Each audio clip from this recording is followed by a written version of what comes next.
of stuff.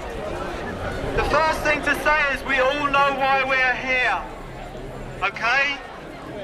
And that it is important to understand that there are going to be high emotions in the areas we're going through.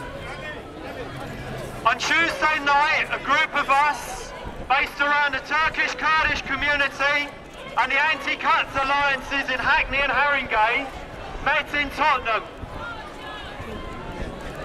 We agreed to hold a march, even though some people said it might be provocative, because we understood that not only have our kids, and most of us have had kids grow up in this area, not only have they been criminalised through their lives, but they're going to be criminalised again. We took a decision that we were not. This march is not about judging what's going on. That debate's going on, but it's not going on here today. We gave a very clear understanding that this march is called Give Our Kids a Future. That's all we are saying, give our kids a future, on the understanding that it is us, that it is our communities that are going to make that happen. Okay, that's all I need to say for now. I'm now going to introduce you to Selby, who's also going to speak about this march.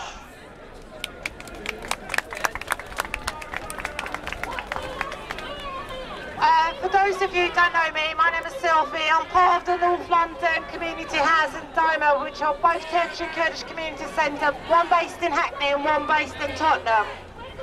As it is known, last Saturday a protest took place outside Tottenham Police Station in order to obtain answers or explanations as to how and why Mark Duckett, a father of four, was killed by the police on Thursday, 4th of August.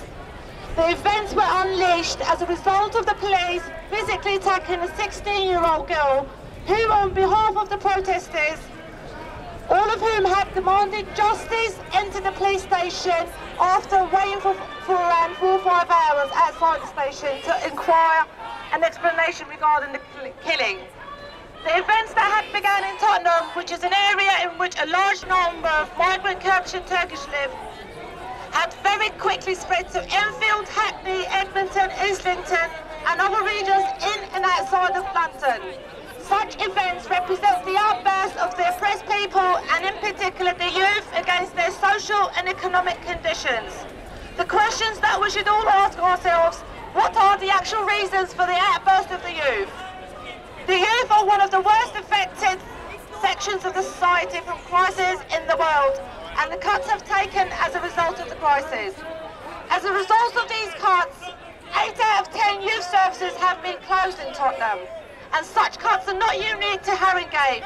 The removal of our tightening the conditions for being granted education maintenance allowance, the rise of tuition fees going up to £9,000, the low level of education attainment in deprived areas, the removal of support from students that are experiencing problems in secondary schools, and referring these students to other institutions are just some of the problems that are experienced.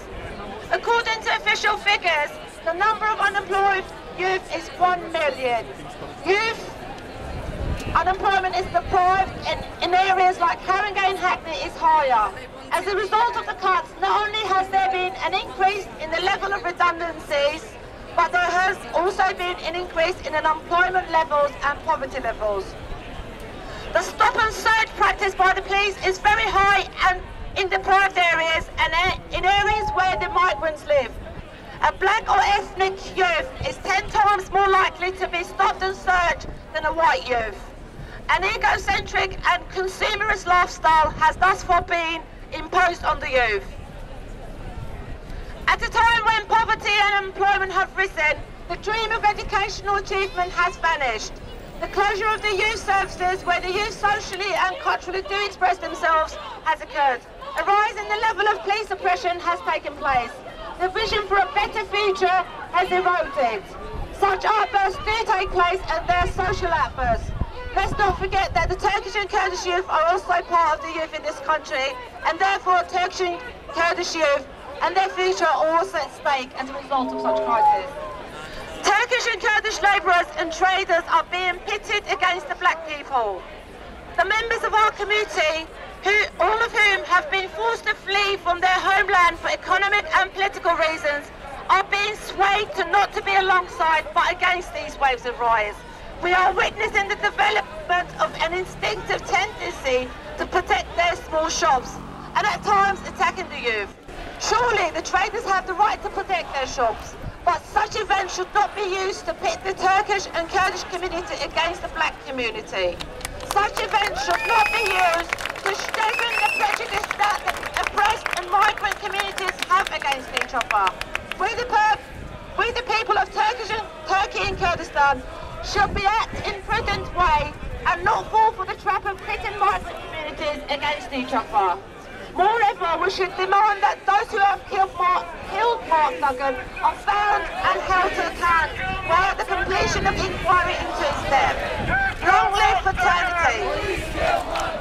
Who killed Mark Duggan? Who are the racists?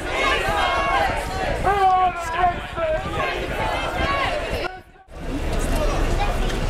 Do you want to see justice for all our community? Yes! Do you want to see everybody working together? Yes! You always say yes.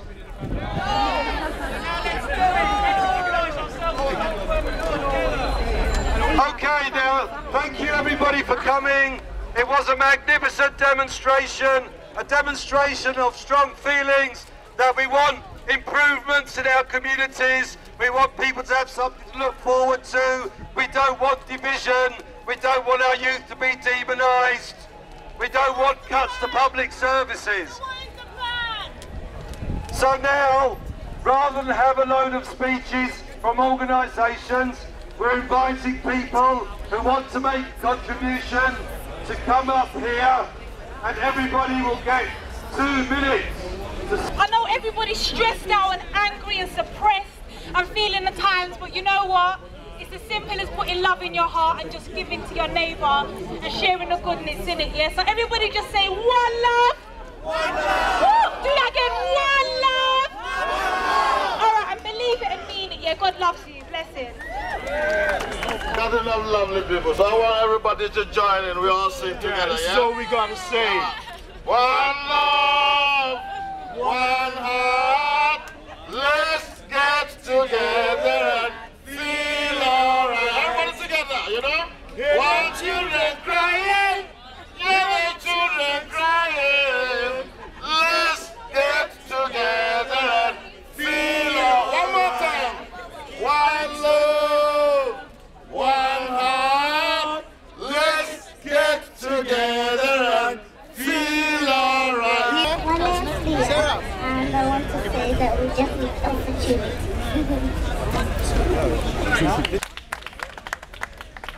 Hi people, my name's Pam and I just live here. So welcome to Tottenham if you've never been before. I just want to say one thing, the high road today is now reopened. So please don't just drift away and get the tube and go home. When you leave here, go up the high road and go shopping. Yeah, go and get a haircut from Mr. Bindmans, whose place got trashed, the 85-year-old barber who's been there. 89-year-old. 89, I stand corrected, yeah? Go and go shopping, because these people need to be encouraged that life goes on. That's all I want to say. Hello Tottenham, I'm just passing and I'm kind of glad that this is happening out here today. But one thing I really do want to say is the same way how they've got our young people in the newspapers criminalising them, and I'm not condoning what they've done, but at the end of the day nothing happens without a reason. There's always a cause which causes effect. Yeah, and if that's the kind of effect that is taking place for people to open up their eyes and open up their ears, then maybe that is what needs to happen. But I want to know why we ain't got the police in the newspapers that killed Mark Duggan. Because this is where this started. And Mark Duggan, as far as I know, hasn't even got a criminal record. Yeah, and the man is dead. Yeah, they put breaking news, flashing, breaking news, which made us all believe that there was a crossfire. Mark didn't even have a gun in his hand and he did not pull a trigger and he is dead today. And we're all looking at the newspapers at the hundreds of youths that have been breaking down shops. Don't get me wrong, the burning down shops, people losing their homes and people losing their lives is not right. but something has to change. Something definitely has to change, and I want to know who shot Mark Duggan. That's what I want to know. And differently, if you want to help the community, then same youth that broke down the place, put them on the street, let them rebuild what they mash up, then they will have a stake in their community. And then maybe they will have a trade and a skill that they can use and find work. And that's all I've got to say.